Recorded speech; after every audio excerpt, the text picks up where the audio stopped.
J'ai juste l'impression d'entendre ça depuis 50 ans. Alors j'exagère, mais au moins depuis 25 ou 30 ans. Tout ce que vient de dire M. Bayrou, on dépense trop d'argent, on produit pas assez. C'est la campagne de Nicolas Sarkozy, hein, d'ailleurs, en 2007 au moins.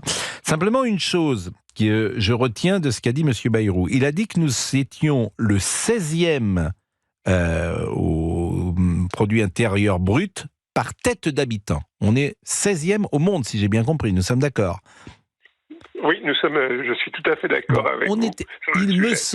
Il me semble, de mémoire, que lorsque j'étais adolescent, que Valéry Giscard d'Estaing était président de la République jusqu'en 80, ça c'est pas n'importe quel critère quand même. Le produit intérieur brut par tête d'habitant. En fait, c'est le niveau de richesse individuelle de chaque habitant, nous sommes d'accord?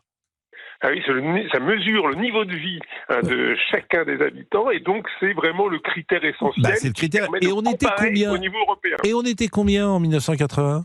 On était dans les 5 premiers.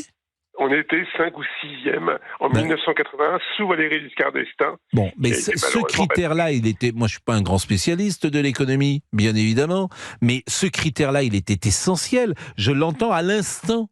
Et effectivement, ça ne m'avait pas frappé jusqu'à présent, comme ça vient de me frapper, en même temps que François Bayrou le disait.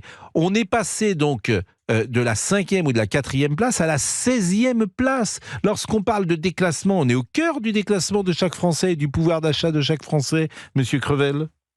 Le déclassement, on le vit évidemment depuis des années, avec les difficultés d'un nombre croissant de ménages en France pour se loger et pour vivre correctement, et c'est évidemment lié à cette attrition, à cette diminution du niveau de vie par habitant, même si c'est pas en valeur absolue, c'est en valeur relative, et c'est durement ressenti par la population depuis de nombreuses années, évidemment.